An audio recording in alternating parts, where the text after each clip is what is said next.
Hey guys, I'm cmasupra and welcome to another Company of Heroes video. Yes, Company of Heroes. It's been missing from my channel for 2 weeks, but I am bringing it back as if it ever went away. It never really went away. I've just been having some trouble getting good games to show you guys, and I'd rather show you nothing than show you bad games. And really the only reason I've been having trouble getting good games is because ever since the switch to the Steam servers, nobody's stats really match their skill level, except for the lower level players because they're lower level and it doesn't take as long to make your stats match your rank, or rather your skill level. So I've been facing lots of low level players, lots of high level players, and that just makes it hard to get good games because most of them are very one sided. But this was one of those good games, and that's why I decided to show it to you. Partially for that reason, and partially just because I need to make another Company of Heroes video. I've been making nothing but War Thunder and Call of Duty lately, and it just feels weird not to have a third game. Because ever since I made my channel, ever since the very beginning, it has always had at least 3 games going on at once. Wow, once. Voice crack. But anyways, going on to this particular game, I am playing as the Wehrmacht, my opponent is the Americans, and we are playing on Wrecked Train, which is nobody's favorite map. I know a lot of people hate it, a lot of people dislike it, some people like it, but I don't think it's anybody's favorite map. Maybe except maybe the map makers, because it is a third-party map. Relic did not make this map, but Relic did actually edit the map at one point. I think when Tales of Valor came out, if I'm not mistaken. But yeah, a little about the map, at least the map history.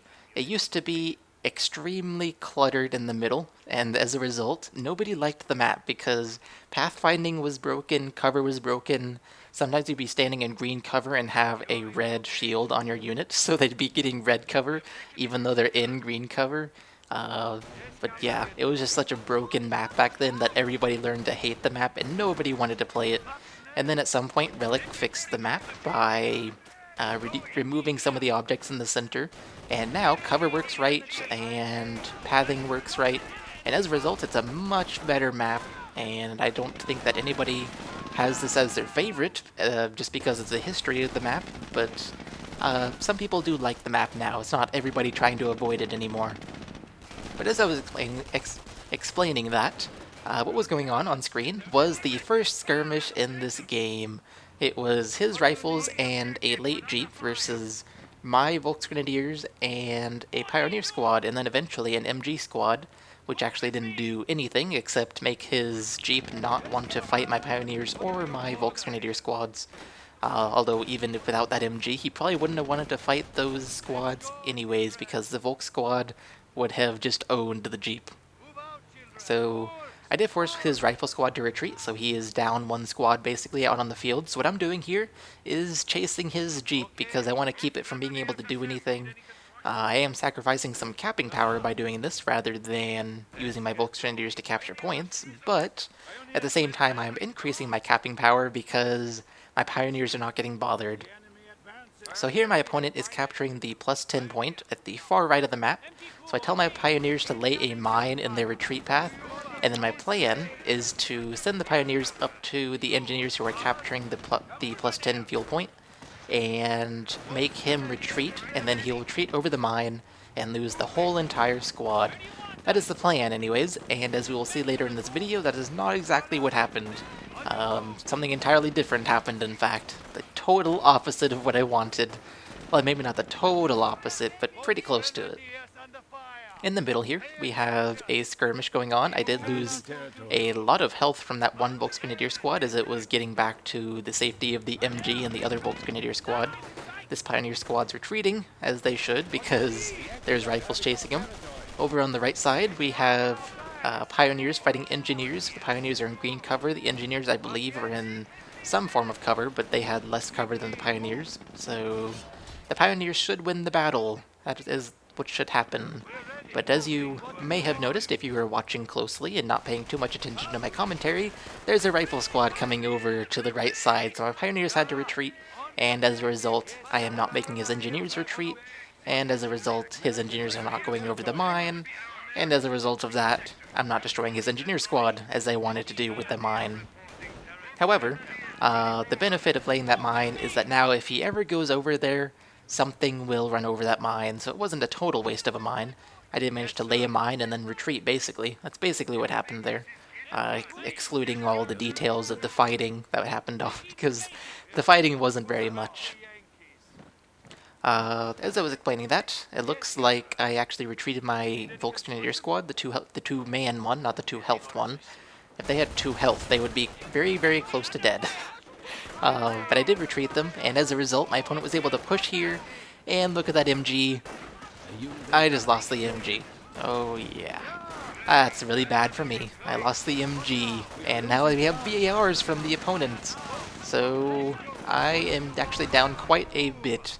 Luckily though, he didn't back up his Jeep too far, so I was able to get a Faust on it, and I'm going to focus fire it to death, so I might have lost an MG, but his Jeep is going down, and now I have flamers flaming my Volksgrenadiers in green cover, so I need to focus fire on the flamers to get rid of their bonus against units in green cover, so that I can use cover against my opponent like I'm going to do now, except he's on the other side of the rail car, and if I try to use that rail car as cover, I will just die. So I have no other cover to use, so I just retreat, and my opponent has successfully pushed me off of the map, except for this one Pioneer squad who is capturing a fuel point. So I did just finish building the Krieg's barracks, and the first unit that I will build out of there is going to be a Grenadier squad. And looking back at it, I really should have built a Mortar squad, but I did build a Grenadier squad, and you'll just have to see how that turns out for me. Now, I don't know if I mentioned this at the beginning of the video, but there is one huge lesson I want to teach in this video, and that is don't fight battles you know you're going to lose, because my opponent just failed at that in certain points in this video. He failed so badly, to an extreme point, that it was worth showing this video to teach you guys that, in case you didn't already know it. And how do you determine whether or not you're going to win a battle? That just comes with experience, really. But we have my first Grenadier squad out in the field, and that will be great. Next up, I should get a mortar, but I'm not going to get a mortar. Instead, I'm going to get something else, I believe. I think I get another Grenadier squad. Maybe I don't, though. I don't remember how many I built. But the Grenadier squad's now out on the field, and I'm going to use it to support my Volksgrenadiers in their fight for this +5 fuel point, because that is the only point that I have over here in this part of the map. I do have 2 Volksgrenadier squads there and a Grenadier squad, so I was actually doing pretty well against my opponent's semi-low health rifle squads. Now here you can see I am building a bunker, and I'm going to be making that a med bunker, and that is because I figure, well, I don't have much territory at all, so I should get something to help me come back in this game, or else I'm going to be so screwed. So my obvious choice of strategy is going to be tier 2 med bunker, and then whatever doctrine I pick, whether it's defensive or terror. Not really blitz. You shouldn't ever go blitz if you're doing tier 2, unless you just really, really want the stew or the tiger, or something on the right-hand side of blitz, but who really goes for that? So whether I pick defensive or terror, I don't know. It doesn't really matter. Both are valid strategies when doing tier 2 med bunker. But that is my obvious strategy of choice, because I'm pushed back so far I can't really tech to tier 3 or tier 4 too easily. So I'm now making this bunker a med bunker, and I am placing a mine next to that hedge. That is a key mine, and I want to explain my reasoning behind that. The hedgerow there is what divides the left side and the right side of the map on my side of the map. So the upper half of the map, that hedge is what defines the left and the right side.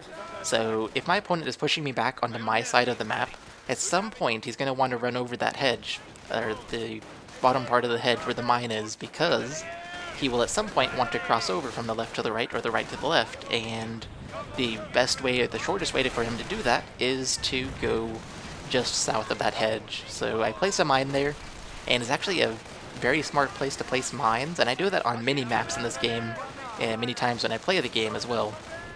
So if you are ever in a spot where you can place a mine at the end of a hedge somewhere, I recommend doing it, because it will be a well-traveled spot if the hedge is somewhere close to the middle of the map and divides 2 significant portions or something like that.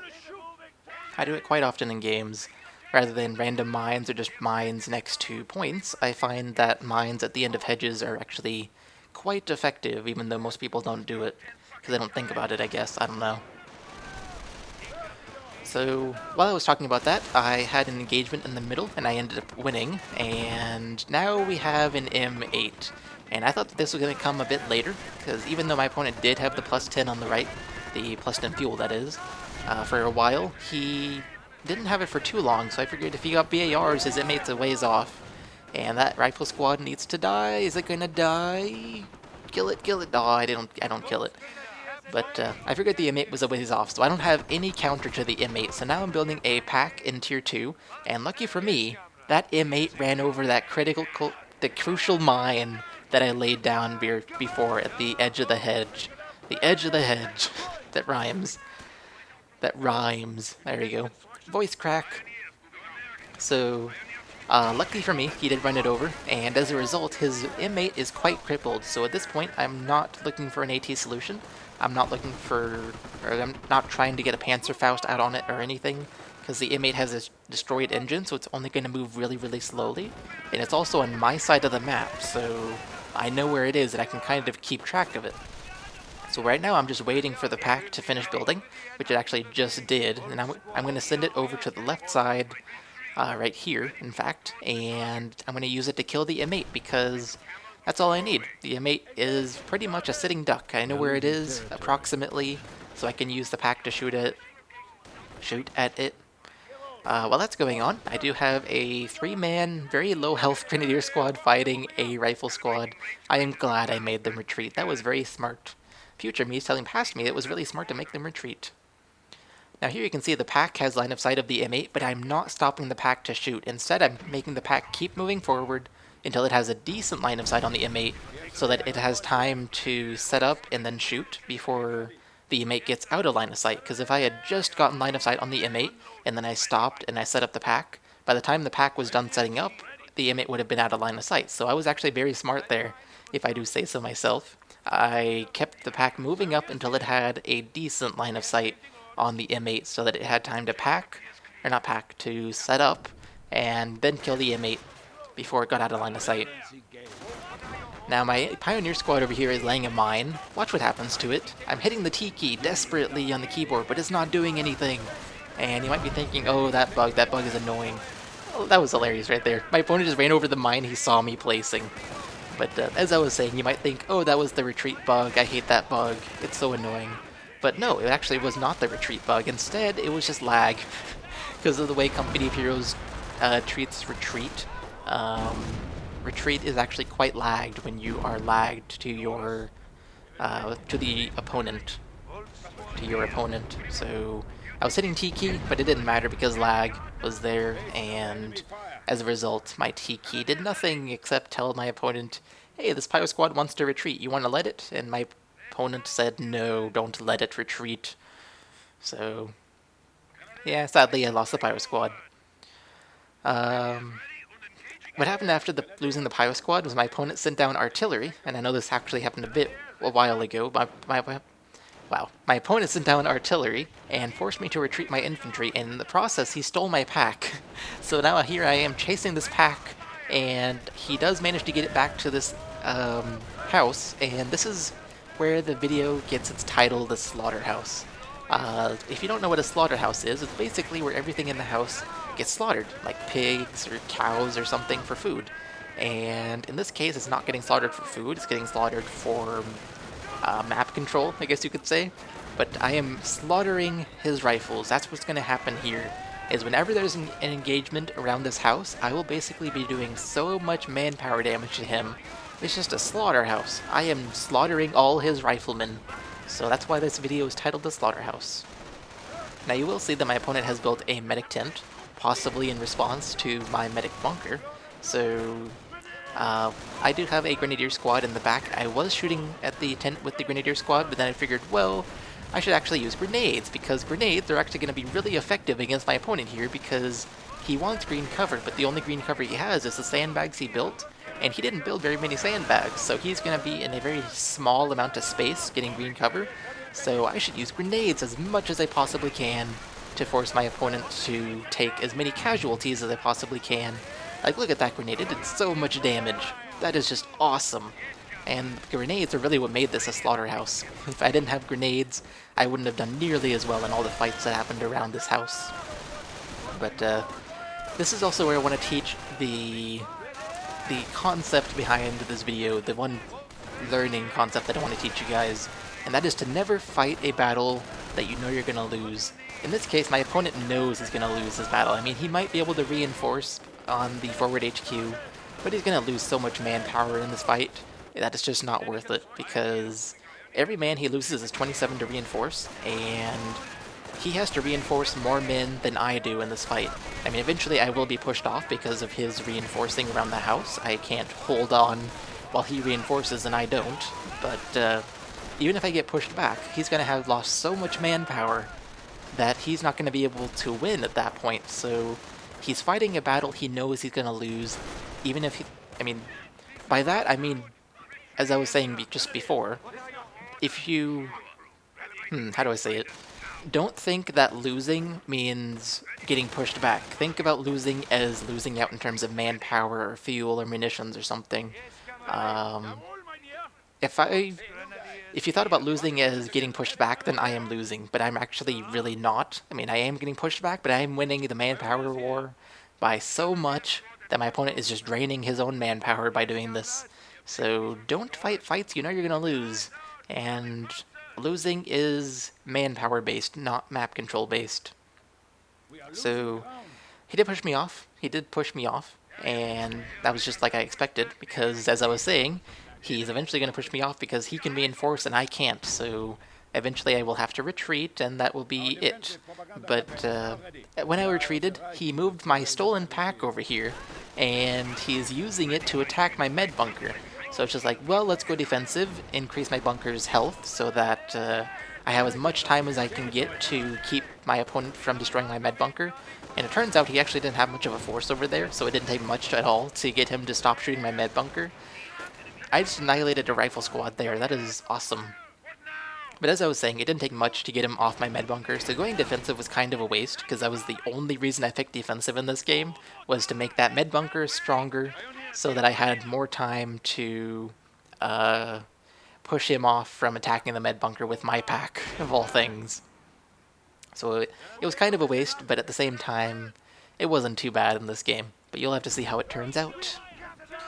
So my opponent has basically taken up a defensive position around his forward HQ, and I do have to question why he ever built the forward HQ to begin with. I mean, forward reinforcement point is nice, but I don't know that the forward HQ was the way to go with that, because overall it cost him more manpower than he gained from it.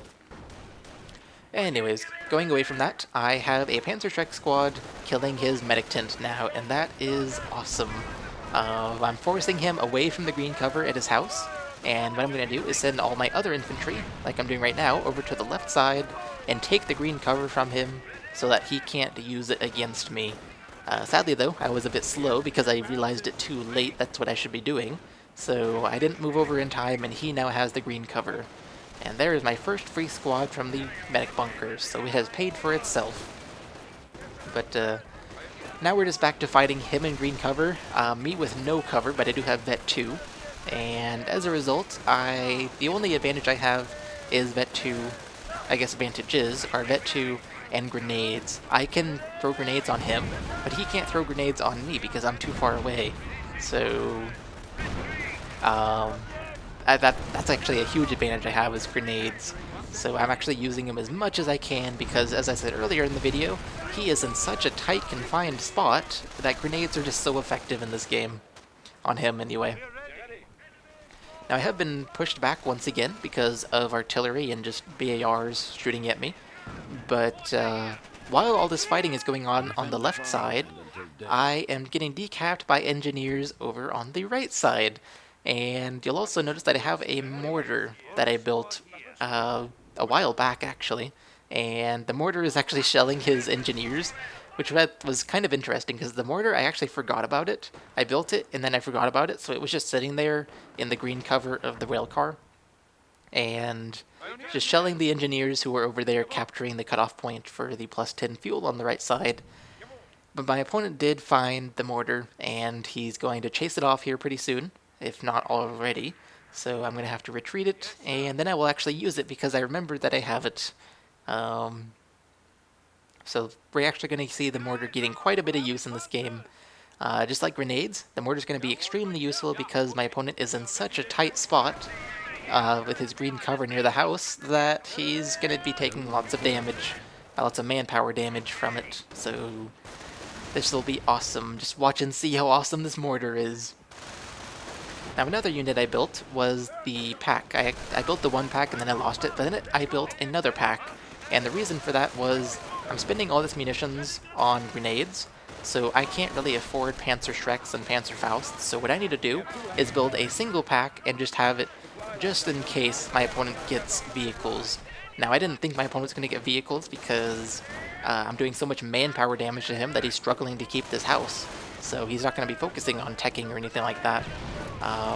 So I don't really have much to worry about from vehicles, but I figured I would get the pack just in case. Just have one pack in case.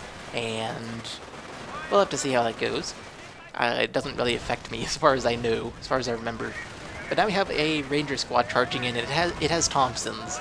And watch how much damage this Ranger squad does to me. I thought I could do more damage to it than it could do to me, but I may have been wrong. It did so much damage to me there, that was just crazy. However, I did manage to kill the whole squad, so maybe that was worth it. I don't know. But now I have two really low health grenadier squads. I throw grenades first, and then I retreat them.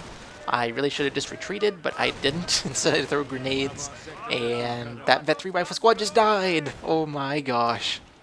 Oh, that's a huge loss for my opponent. I am sure he's mad over that. Wow. That was a huge loss for my opponent. But anyways, while that battle was happening, where my opponent lost a Ranger squad and a Vet 3 rifle squad, I actually teched up to Tier 3, and I believe I'm taking up to Tier 4 now in the HQ.